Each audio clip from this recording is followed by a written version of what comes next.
আসসালামু আলাইকুম রহমতুল্লাহ। একটা বিষয় কিছু কথা বলি। সেটা হলো আমি গতকালকে একটি ভিডিও করেছিলাম। ভিডিওতে বলেছিলাম যে সাপ মারবেন না, সাপ আমাদের পরিবেশে অনেক উপকার করে। তবে বিষধর সাপ মারতে হবে, সাপ মারা সুন্নাহ। তো সেই হিসেবে আমরা বিষধর সাপ মারব। তবে তারপরেও প্রত্যেকটা সাপ, সে বিষধর হোক আর অবিষধর হোক, প্রত্যেকটা সাপ আমাদের পরিবেশের জন্য অনেক উপকার করে। তো ভাইপার সাহেবের আম আতঙ্কে আমরা কিন্তু আহ, গত পরশুদিন আমি এক সংবাদ দেখেছি নিজেই। 80%, 85% সাপ ও বিষধর আমরা সব মেরে ফেলতেছি ভাইপার সাহেবের আহ, আতঙ্কে। তো আমরা চাই আমাদের পরিবেশ রক্ষা করি, ভাইপার সাহেবের আতঙ্কে সব সাপ না মারি। আর ভাইপার সাহেব শুধু আমাদের একটা আতঙ্ক না, এটা আমাদের একটা পর্দা মনে করতে পারেন। ভাইপার সাহেবের আতঙ্কে কিন্তু আমাদের দেশের অনেক কিছু হারিয়ে যাচ্ছে, সেদিকে খেয়াল রাখি আমরা।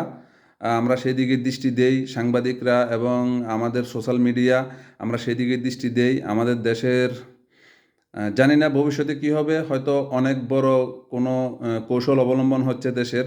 কারণ এই ভাইপার সাহেব আজকে নতুন না। এই সাহেব আমাদের দেশে অনেক আগের থেকে আছেন, কিন্তু হঠাৎ করে কেন এই সাহেবের পিছনে পুরা মিডিয়া এবং পুরো সোশ্যাল মিডিয়া একদিকে ছুটছে, এবং কি সাধারণ পাবলিক সহ সবাই একদিকে ছুটছেন। তো সবাই দেশের সম্পদ, দেশ রক্ষার্থে আমরা সবাই সজাগ থাকি। আমাদের দেশের একটি ধূলিকণাও যেন নষ্ট না হয়, আমরা সেদিকে দৃষ্টি দেই। এবং কি দেশের যে দুর্নীতিবাজ এবং দেশের ফটকাবাজ যারা আছে, যারা দেশকে চুষে খাচ্ছেন, আপনারা সবাই জানেন, সবাই মিডিয়া দেখেন, সংবাদ দেখেন, সংবাদে সব কিছু দেখা যায়।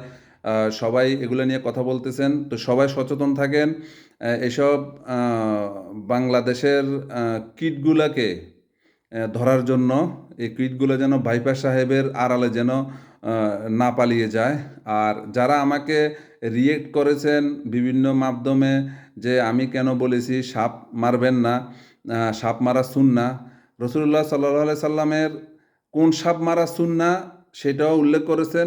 আবার অবিষধর সাপ না মারাও সুন্নাহ।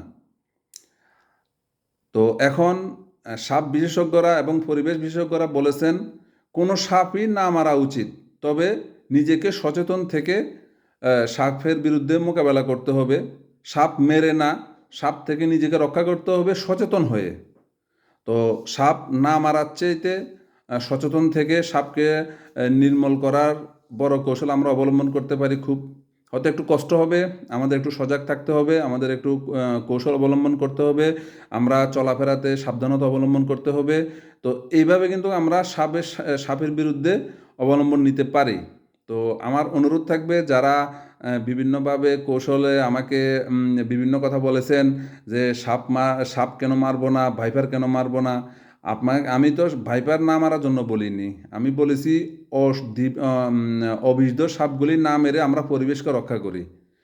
আর ভাইপার, পৃথিবী আল্লাহ রবুল আলমিন যেখানে বলেছেন যে প্রত্যেকটা প্রাণী সৃষ্টি করেছেন মানুষের উপকারের জন্য, তো সেই ক্ষেত্রে ভাইপারও আমাদের কোনো না কোনো উপকার করছেন বা করবেন, আমি সে কথা বলেছিলাম। তো পরিবেশ রক্ষা করি, আমরা কথাগুলো বুঝি, তারপরে রিয়েক্ট করি, এটা সবচেয়ে ভালো হবে। আমি বলি নাই যে বিষধর সাপ মারবেন না, বা আপনাকে সাপ কামড়াতে আসতেছে ওই সাপ মারবেন না, অবশ্যই মারবেন। কিন্তু আমরা চেষ্টা করব অবিষধর সাপগুলি না মারার জন্য। আর সাপ থেকে নিজেকে রক্ষা করব সচেতনতার মাধ্যমে। সাপ মেরে কখনো সাপ ধ্বংস করা সম্ভব হবে না। আপনারা দেখেন, পৃথিবীতে একটি গরু শুধু একটি বাছুর দেয়, কিন্তু একটি মুরগি একসাথে 20, 25, 30টা বাচ্চা পর্যন্ত দেয়, বাচ্চা ফুটায়। কিন্তু দেখেন পৃথিবীতে মুরগির বাচ্চা বেশি আছে না গরুর বাচ্চা বেশি আছে? তো আল্লাহ রাব্বুল আলামিন যদি রক্ষা করতে চান ভাইপার সাপকে, ভাইপার সাপ একসাথে 40 থেকে 100 পর্যন্ত বাচ্চা দিতে পারে বা ডিম দিতে পারে। তো সেই ক্ষেত্রে আপনি কয়টা মারবেন?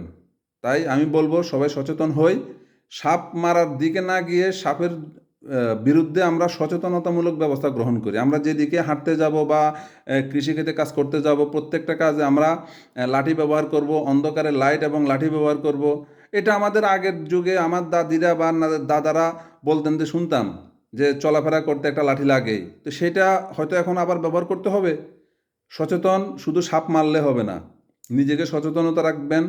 তো সব কিছু বুঝে শুনে রিয়েক্ট করবেন। আমি সবার কাছে সম্মানের সহিত বলতে চাই, সবাই বুঝবেন আমার কথাগুলি। এই বলে আমি এখনকার সংক্ষিপ্ত ভিডিও শেষ করছি। আসসালামু আলাইকুম রহমতুল্লাহ।